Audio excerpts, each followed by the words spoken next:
Obviously very disappointed in the result today. A lot of credit goes to Michigan State. They battled, they fought. They're a team that has lost these games this year in the fourth quarter, and they found a way to win it. That's a credit to them. Credit to Coach Barnett. It was a great atmosphere. Disappointed. Really just wasn't our best game today, I think, all across the board. We didn't tackle the way that we normally do. We gave up some big plays. I think Keith just told me every scoring drive had a pass play of 25 yards. I don't know if they ran for 100 yards, but they certainly hit us on double move and a trick play and a missed tackle. And then offensively in the second half, we couldn't get anything going. So, proud of the guys' effort. I thought they fought at the end to go down and get the ball back and stop them on defense and, try to block the kick and go down and have a chance to go kick a field goal to win that game, which I expect us to go do. But overall, just, the whole performance was not our best. When you have to pass the ball, how do you feel about it, given what you just saw? What do you feel like were the issues today, both quarterback, offensive line, and defensive? Yeah, I think it was they played us in like base zone coverages on first down, and I thought early on we had 90 yards rush in the first half. Thought we could run the ball well. Had some early third down conversions.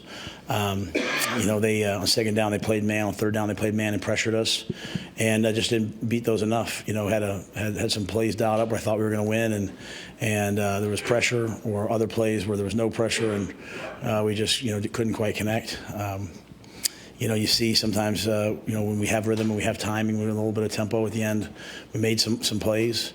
Just certainly not good enough in the passing game at all. How would you evaluate Heinrich specifically?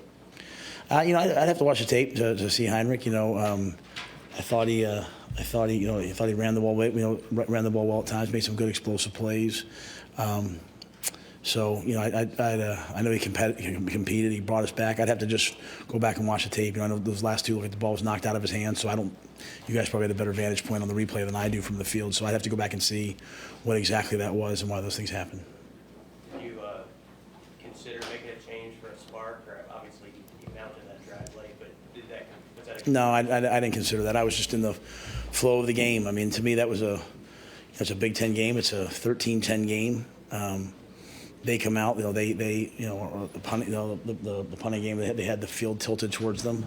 So, we had been stopping them. And then obviously the kid made the great catch down the right sideline to make it a 10-point game. And, I thought we were moving the ball down there. Took a shot down to Malachi and,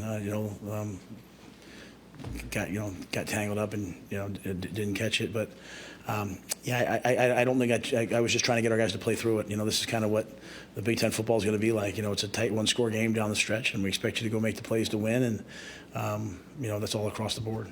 Was there instruction to Cam to fair catch everything? Yeah, so we had Billy and Ethan both up, right? You saw Ethan go out there at the end to catch it. Billy's just not quite 100% cleared, but he wanted to catch the ball. Last week the ball kept rolling and hitting, so they hit some bombs. Even all of those, it look, well, I know it doesn't look great. Even the gunners were down, kind of bearing on him, so he fair caught it. I think if he would have had we went for the block a lot today, so the thought process was like, hey, let's go try to block it. We think we have a chance. We thought we had a chance going in the game to be a good block team. So we were trying to block him and then put him back there for the stability of winning the turnover battle. Okay. How would you describe your pass defense today? It seems like they hit a few big ones on you. Yeah, obviously got hit on the double move, got hit in zone on a shallow cross. I just felt like kind of watching the guys on defense. It just never felt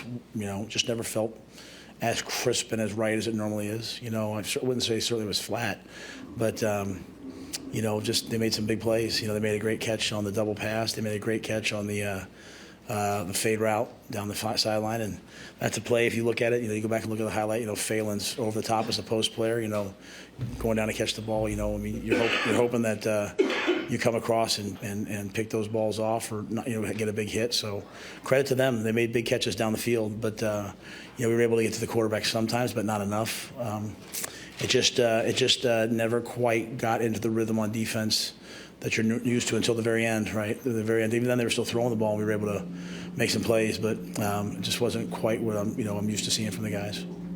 Couple more. Go Is that the secondary when you say it wasn't quite that, or was it front and back? I would just say the whole thing. I think I've asked all of our guys. I mean, it just felt like Five's an excellent back. Let me just start by saying that Carter's an excellent back, and it just never felt quite as to the level of the way we've been playing in terms of the physicality and coming downhill and striking and tackling. Like, I feel like we were falling off bus, but it was never. I wouldn't say it was egregious. It just at the end of the day, like we expect our defense to go out and play to a standard.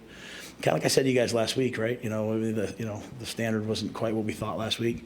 But again, we can't give up big plays. Doesn't matter how good you are on defense, sacks, takeaways. If you don't take the ball away and you give up big plays, it's not a recipe for winning. I know the circumstances have to be considered with the turnovers, but again, you're -3 today. How do you feel about that and also not generating turnovers? Yeah, I thought our ball security and all those things that have been plaguing us, snaps on the ground, I thought was so much better, right? I thought it was significantly better in the game. But to your point, we never took the ball away. At the end of the game, we can't have those things happen. We have to make those plays, and so there'll never be an excuse for being -3, right? It's -3 and you lose by 3. I mean, you're probably a better football team than that. So, as I said to our guys, our guys, we're a good football team. We're finding out what it's like to play games with consequences late in the year. When you come in after winning a couple games, you're finding out they're finding out for the first time that people are ready for you.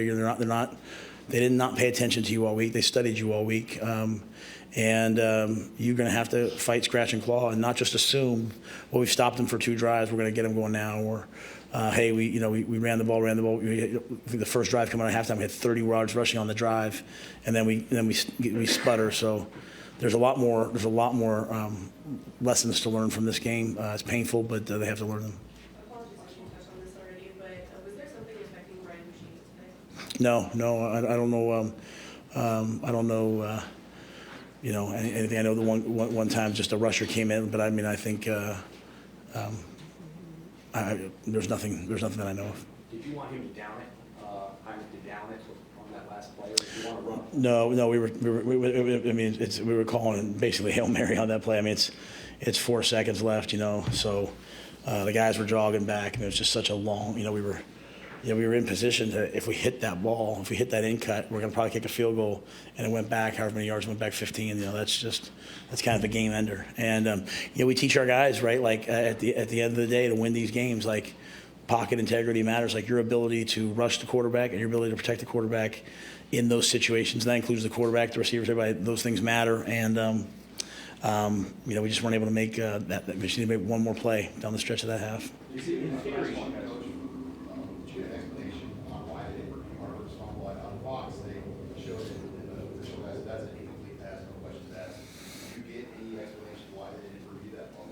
No.